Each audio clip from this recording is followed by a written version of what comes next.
Marcus-Rongowhitiao Shadbolt and Michael Heimlick from the Tira Whakamātaki. Now this kōrero is called Empowering Ethical Indigenous Research and Engaging Youth. Marcus-Rongowhitiao Shadbolt has whakapapa tū heitapu te arawa Ngāti Kahumunu and Ngāti Karo. He is a research and policy analyst at the Tira Whakamātaki and is currently undertaking his Masters in Seed Banking Methods and Protocols at Canterbury University, so he's come a long way. His role involves working across the research work stream on many projects, including predator-free, extreme fire preparedness, and seed banking protocols. Michael Heimlick is Tawiwi and is the Pō Whakahaere Whakamātau Program Evaluator and Impact Manager at the Tira Whakamātaki. Originally from Treaty 6 territory and the homeland of the Métis, Saskatchewan in Canada, he now lives in Aotearoa with his wife and daughter.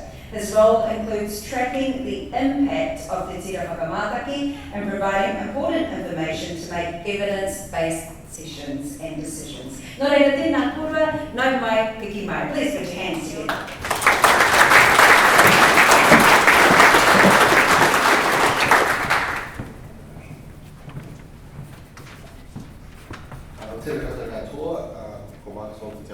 Thank you for that beautiful introduction there.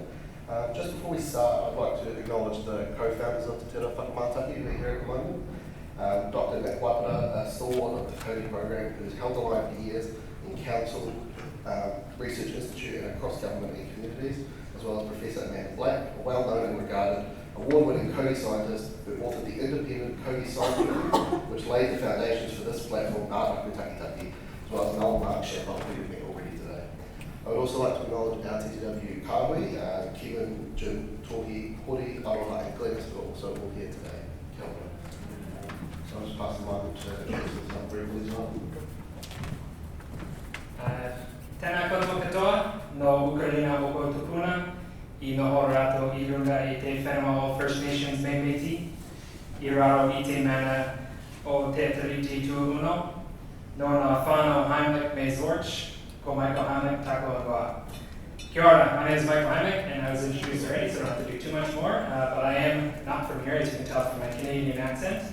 My ancestors settled in Saskatchewan, Canada, in Treaty 4 territory about 4 generations ago, but I grew up and spent 30 years living, playing, and working on Treaty 6 territory in homeland of the Métis.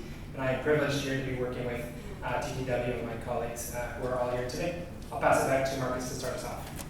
Thank you, Michael. So today, Michael and I will be presenting on 2 programs that we at Tira Whakamātaki have been working on establishing over the last year.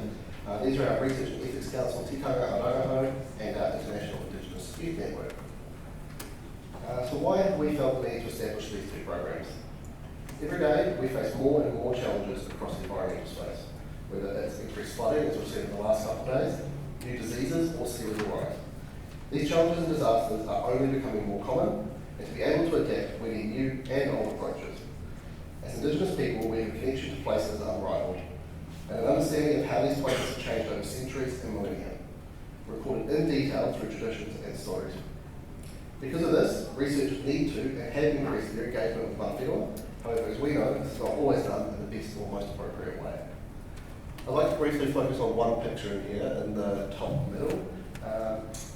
As we can see, this is the National Indigenous Seed Bank, and no, it's not the shelves in the background, it's the small cupboard that's open at the front. Seed banking, the storage of our taonga, is a personal passion of mine. Examples like this show how different the Western view of seeds is to the Māori and Indigenous view of them. To us, they are our tupuna. We are required to protect and look after them in the best way possible, not to treat them as a tool for our own benefit.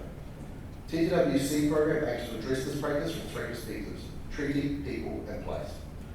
Our practices across Aotearoa need to be titiriti-led. They must provide benefits and involve our people at every level, and they need to produce the infrastructure required for our people to do this money well. I could easily talk about seeds for days, so if you have any more questions about this, please come check myself or Mel, who spoke earlier after this at the break. I will pass on to Michael soon to talk about how we aim to address the research side of this and these issues, through allowing our experts to guide our research to Tira Whakamātaki and how we inform our community about what good research looks like, so that when scientists approach them, they are equipped to go into these conversations and projects.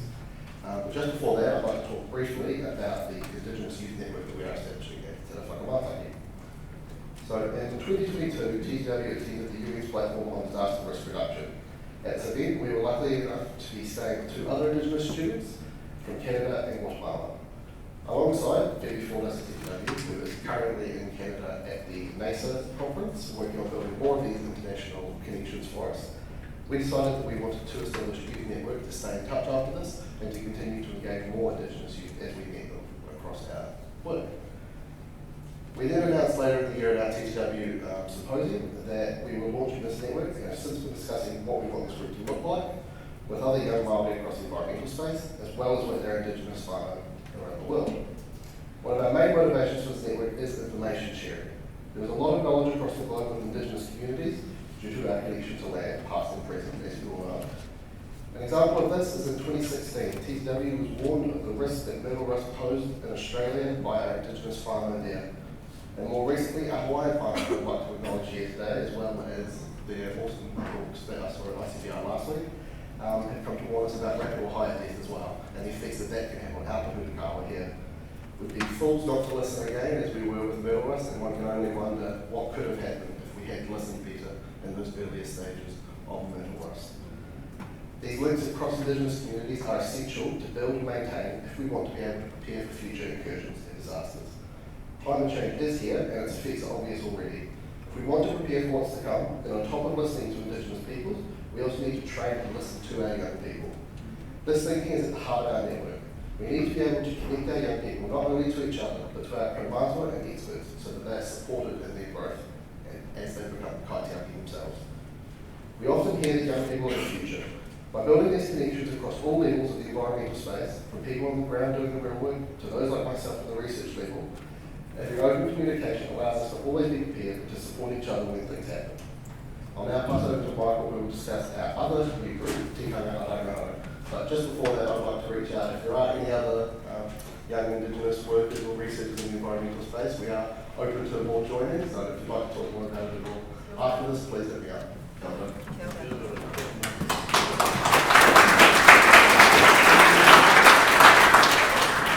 So, for TTW and Marcus, and we're all at the back too, the back right corner. I don't think there's anybody there, but come visit us during lunch or during the day. I think you can get more information on the youth network there as well.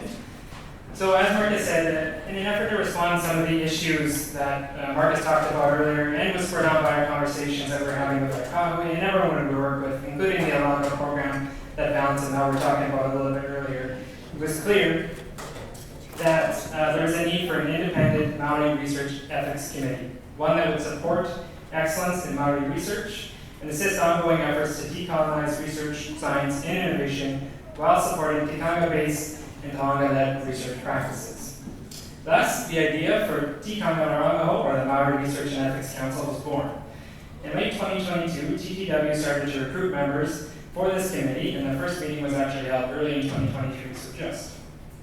The council, chaired by our chief scientist, Dr. Sam Lambert, who is somewhere all the way back in the corner with a flash purple shirt, nice work, is made up of experts who provide oversight and advice to enable TTW to achieve its goal of conducting and supporting high-quality Mātauranga-led research. It is also intended to provide ethical oversight of any research that TTW does itself, and this includes researchers both within the organization and funded by TTW.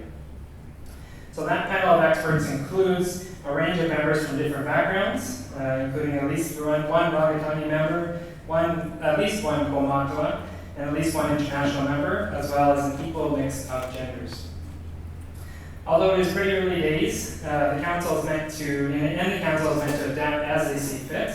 The current ways that this group intends to protect Maori interests are by providing advice on the protection and development of Mātauranga Maori, upholding Maori data sovereignty through advice and resourcing, articulating the responsibilities of researchers under Te Tiriti UNDRIP and the Mātatua Declaration, and ensuring TTW's research itself is robust and transparent to the Maori communities we work with and for.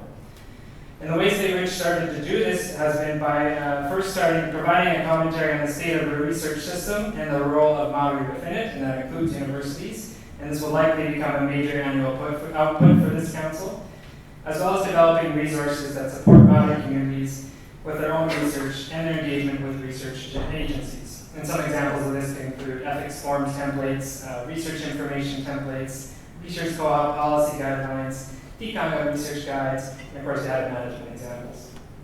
So we're quite excited about the establishment of Tikanga Oranga and believe it is a step forward.